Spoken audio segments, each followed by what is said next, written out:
5 décembre 1976. À Kingston, des dizaines de milliers de personnes attendent Bob Marley.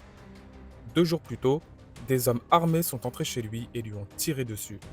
It was true that I get shot here. I'm not on chest, but I mean, Who are they? just Are your people. enemies?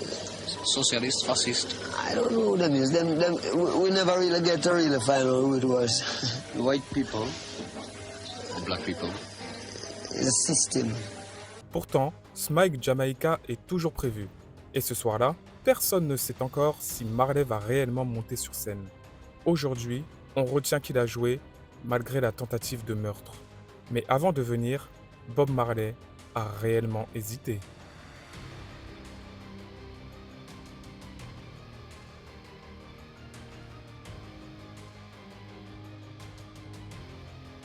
À l'origine, Smike Jamaica devait être simple, un immense concert gratuit pour les Jamaïcains. Bob Marley avait accepté de jouer dans un événement qu'il voulait en dehors des partis politiques. Mais la Jamaïque de 1976 est profondément divisée. D'un côté le PNP du Premier ministre Michael Manley, de l'autre le JLP d'Edward Seaga. Et dans certains quartiers de Kingston, cette rivalité politique est devenue violente. Puis, Michael Manley fixe les élections au 15 décembre, seulement 10 jours après Smike Jamaica. À partir de là, le concert change de signification autour de Bob Marley. Qu'il le veuille ou non, sa présence peut désormais être interprétée politiquement. Bob va reprendre sa vie dans sa maison à Hope Road où il va continuer à recevoir du monde, que ce soit des gangs pro-PNP ou pro-JLP, mais tout s'y passe bien. Bob a des amis dans les deux camps et s'entend bien avec tout le monde. Sa maison, c'est peut-être le seul endroit dans Kingston où les gangs ennemis se croisent sans se tuer et même ils jouent au foot ensemble. Seulement voilà, 2 semaines après l'annonce du concert, on se rend compte d'un truc, c'est que Manley a voulu juste anticiper les élections qui arrivaient. Par conséquent, cette action de vouloir faire ce concert a été pris comme une prise de position politique de la part de Bob, alors que lui de base, il s'en bat les couilles, il voulait juste faire ça pour unir les gens, tu vois. Et donc relou, Manley a voulu profiter de la notoriété grandissante de Bob, etc. pour gagner des voix aux élections, et du coup ça le fait chier. Bob il se retrouve au milieu de ça, et il est là, je fais quoi? Le timing est juste cata. Du coup, face à tout ça, Bob il sait pas trop quoi faire, il va continuer de pas prendre position, il va que prôner la paix, il se concentre sur les répétitions, il veut juste que le concert soit bien, il sent qu'il y a un bourbier qui arrive, mais il y prête pas attention. Il est là pour sa mission, et il respecte que sa mission. À l'approche du concert, les tensions montent. Le gouvernement va disposer des agents de service secrets pour assurer la sécurité de Bob et des Wailers pendant leurs répétitions. Ils seront présents avec eux nuit et jour. Mais le 3 décembre, c'est-à-dire 2 jours avant le concert, aucun agent ne va se présenter au 56 Hope Road. Marley voulait jouer pour la Jamaïque, mais il ne contrôle plus complètement ce que sa présence représente. Puis, 2 jours avant le concert, on lui tire dessus. Ce soir-là, Bob Marley répète au 56 Hope Road, chez lui à Kingston. Puis, plusieurs hommes armés entrent dans la maison et ils ouvrent le feu. Rita Marley est blessée, le manager Don Taylor est grièvement touché, Bob Marley, lui aussi, est atteint. Personne ne meurt et les commanditaires de l'attaque n'ont pas été établis judiciairement. Pour Marley, la situation a complètement changé. On vient de lui tirer dessus et ceux qui l'ont attaqué sont toujours dehors. Well, 1976, them shoot off of me, right? Yes. And I figured that was survival, Yeah. What happened when you were shot? You were in your home. Yeah. Was it in the morning or at night or what happened? Well, it was that's about 9 o'clock in the night. Yeah. What happened is that the night before, about 3 nights before that, I was living at a place called Bullby, you know? And I went home about 3 o'clock in the morning and get some sleep. And then I was in a lot of gunshot, you know? That was a dream. I was in a barrage, a gunshot, but when it's all over, you know, it's like I never really get no shot. But I see my mother get shot. You know, the vision show my mother get shot in her head. And what happened is like the vision said, don't run. You know, it's like, you know, all of this gunshot is like something that the vision said, don't run, stand up.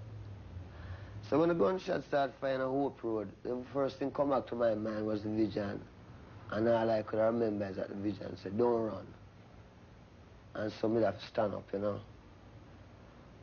And, you know, them fire until it was tired for fire, and then two is not really a lawful gun battle. Man starts to run and it, 'It 's ease up, you know. 2 Après l'attentat, Bob Marley est mis à l'abri, et c'est ici que le récit devient beaucoup moins simple que celui qu'on connaît aujourd'hui. Autour de lui, tout le monde n'est pas du même avis. La chanteuse américaine Roberta Flack lui conseille de ne pas prendre le risque. Tony Sploding, appliqué dans l'organisation du concert, pousse au contraire pour qu'il joue. Puis, Prophet Gad, figure importante des 12 Tribes of Israel, est consulté. Son message est différent. Que Marley joue ou non, il sera soutenu. Et plusieurs témoignages recueillis plus tard ne racontent pas exactement la même chose sur ce qui s'est passé pendant ces heures. Certains attribuent à une personne un rôle décisif. D'autres minimisent ce rôle. Pavlov Black, qui se trouve avec Marley, raconte qu'à un moment, il cherche encore à savoir s'il doit faire le concert. Et surtout, si c'est encore sûr. Autrement dit, 2 jours après l'attentat, la décision n'avait rien d'évident. Il ne s'agit plus seulement de savoir s'il est prêt à prendre le risque, il doit aussi décider dans quel événement il accepte de revenir. Marley doit choisir s'il retourne dans un concert dont le sens lui échappe désormais en partie, alors même qu'il vient de découvrir jusqu'où cette situation peut le mettre en danger. When I check it out, the biggest man was a baby one time. So I don't know where him get all of these big ideas, want to be rulers over people. You see? And help enforce devilism. Can't dig it. Can't take it. We're rebel, man. We're revolutionaries, you know? Is that the way you'd see yourself? Yeah, I see myself as a revolutionary who don't have no help and not take no bribe from no one. I fight it single-handed with music. That is the future. Rasta is the future. See? Yes. Rasta is the future, Skid. Pendant ce temps, au National Heroes Park, le concert commence sans lui. Third World joue, puis Helen Wint prend le micro. Devant les dizaines de milliers de personnes présentes, elle leur demande de prier pour que Bob Marley vienne. Plus tard, elle revient avec une nouvelle information. Après beaucoup de persuasion, Bob Marley a accepté de jouer. Il devrait être là dans environ 30 minutes. Et il arrive dans ce délai. Et ça, ce n'est pas un souvenir raconté 30 ans plus tard. Le 5 décembre, Bob et les Wailers vont se présenter sur la scène du Smile Jamaica devant 80 000 personnes. À son arrivée, Bob Marley va déboutonner sa chemise et exhiber ses bandages. Le Daily Gleaner le publie le 7 décembre 1976, 2 jours seulement après Smile Jamaica. Le journal décrit un Marley réticent, en retard et dont la présence a nécessité de la persuasion. Puis il monte sur scène, et une fois sa décision prise, Bob Marley ne fait pas une apparition symbolique de quelques minutes. Il joue réellement.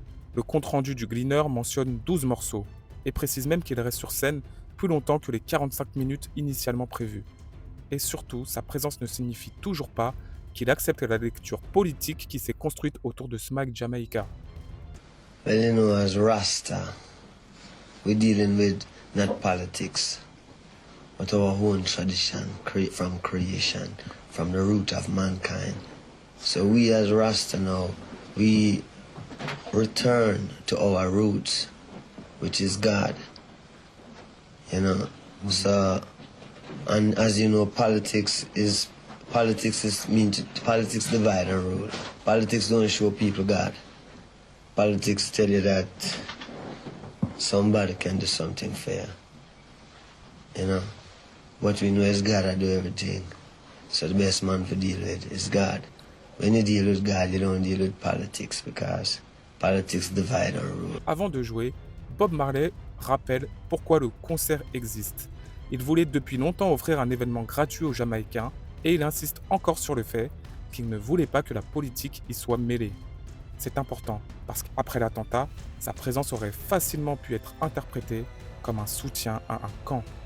Marley, lui, continue d'insister sur le caractère non partisan du concert. Il monte sur scène dans un concert devenu politique autour de lui, tout en continuant à dire qu'il ne veut appartenir à aucun parti. C'est ce qui rend sa décision plus complexe qu'un simple geste de défi. Il ne revient pas seulement après avoir été blessé, il revient dans un événement dont la signification a changé sans qu'il l'ait réellement choisi. Avec les années, l'épisode devient beaucoup plus simple. Bob Marley est blessé par balle, 2 jours plus tard il monte sur scène, il refuse de laisser la violence gagner, Une célèbre phrase lui est même attribuée. L'idée est simple, ceux qui essaient de rendre le monde pire ne prennent pas de jours de repos. Alors pourquoi lui en prendrait-il un? La phrase est aujourd'hui associée à Bob Marley et à Smike Jamaica. Mais aucune source contemporaine de décembre 1976, retrouvée jusqu'ici, ne permet de l'authentifier avec certitude. Et surtout, quelque chose d'étrange apparaît lorsqu'on revient aux documents de l'époque. D'un côté, le récit héroïque que tout le monde connaît, de l'autre, le journal publié 2 jours après le concert. Et son titre, Reluctant Bob was late. Vous avez vu ce super accent? Pour traduire, Bob réticent était en retard. Les deux récits ne s'annulent pas. Bob Marley a réellement été blessé par balle. Il a réellement joué 2 jours plus tard et il a réellement pris un risque considérable en montant sur cette scène. Mais sa décision n'était pas écrite d'avance. Le concert avait changé de sens autour de lui. Autour de Marley, les avis étaient contradictoires. Les témoins ne s'accordent même pas parfaitement sur ce qui finit par le convaincre.